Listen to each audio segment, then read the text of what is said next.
بسم اللہ الرحمن الرحیم۔ محترم ناظرین، یہ واقعہ ہے ایک بادشاہ کا اور اس کی عدالت کا۔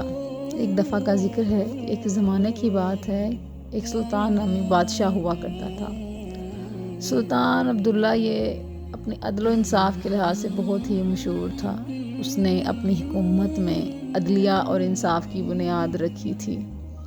ایک دن سلطان اپنے دربار میں ایک قصہ سننے کا فیصلہ کیا۔ یہ قصہ ایک گاؤں کے عام لوگوں کی زندگی کا تھا۔ اس گاؤں میں رہنے والے ایک خوبصورت راجا کا نام علی تھا، جس کا یہ قصہ تھا۔ راجا علی ایک عظیم شہرت حاصل کر چکا تھا، لیکن ایک دن اچانک دشمن گروہ نے اس کو حملہ کر دیا۔ راجا کی فوج مکمل طور پر محاصرہ میں گھیر گئی تھی اور اچانک بری طرح ان کو شہرت سے محروم کر دیا گیا اور شکست ہوئی۔ راجا کو چھوڑ دیا گیا، لیکن اس کی جو حکومت تھی وہ چھین لی گئی۔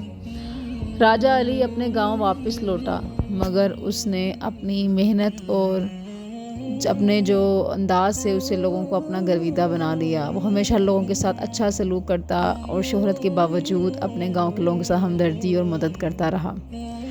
ایک دن سلطان عبداللہ کو یہ خبر ملی کہ راجا علی کا دشمن گروہ اس کے گاؤں کو دوبارہ حملہ کرنے کا منصوبہ بنا رہا ہے۔ سلطان نے فوراً اپنی فوج کو بھیجا اور اپنے دربار میں راجا علی کو بلایا۔ راجا علی نے سلطان کے دربار میں پہنچا اور اپنی مشکلات بیان کی۔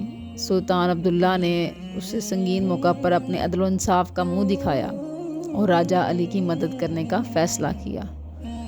سلطان اپنی فوج کو راجا علی کے گاؤں میں بھیجا اور دشمن گروہ کو شکست دی۔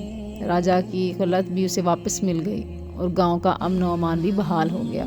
سلطان عبداللہ نے راجا علی کو اپنے دربار میں دعوت دی اور اسے عدل و انصاف کے ساتھ اپنے گاؤں کا حکومتی کرنسی عنوان کرنے کا موقع دیا۔ راجا علی نے اسے پیشہ میں ہی لب آہنگ اپنی خدمات انجام دی تھیں اور عہد بھی کیا۔ سلطان کا عدل اور راجا علی کی محنت نے اس گاؤں کو نیا زندگی بخش دی۔ یہاں کا عدل و انصاف نے اسے ایک مثال بنا دیا جو دیگر ریاستوں میں بھی پھیل گئی۔ یہ قصہ ہمیں یہ سبق سکھاتا ہے کہ عدل و انصاف ہر مقام پر اور ہر موقع پر اہم ہوتا ہے۔ اگر ہم اپنے کاموں میں ایک دوسرے کے ساتھ عدل و انصاف رکھیں تو ہم اچھے معاشرتی اور ریاستی ترقی کی راہ میں مددگار ثابت ہو سکتے ہیں۔